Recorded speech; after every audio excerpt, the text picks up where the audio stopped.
আসসালামু আলাইকুম, স্বাগত জানাচ্ছি আজকের টপ 10 নিউজে। রোহিঙ্গা ক্যাম্প পরিদর্শন করলেন তুরস্কের পররাষ্ট্রমন্ত্রী। যমুনা সেতুতে সকাল থেকে তীব্র যানজট, বিকেলেও গাড়ি চলছে থেমে থেমে। কুষ্টিয়া সীমান্তে 3টি ককটেল উদ্ধার, আটক 1। বাজেটে রাজস্ব আদায় বাড়ানোর লক্ষ্যমাত্রা অবাস্তব, বললেন আসিফ মাহমুদ। ঝালকাঠিতে বিশ্ব পরিবেশ দিবস উপলক্ষে প্রত্যয় তরুণ সংঘের বৃক্ষরোপণ কর্মসূচি। দৌলতদিয়ায় ফেরিঘাটে আবারও নিয়ন্ত্রণ হারিয়ে ডুবে গেল যাত্রীবাহী বাস।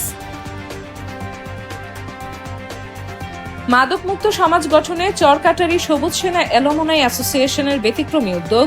ঈদ আনন্দ ফুটবল টুর্নামেন্টে উৎসবমুখর পরিবেশ। বন্ধ কারখানা চালু করতে 60% সুদে 200 কোটি টাকা পর্যন্ত ঋণ। বিদেশি বিনিয়োগ আনলে মিলবে বিশেষ প্রণোদনা। আগামীকাল বাংলাদেশ ভারত ফাইনাল।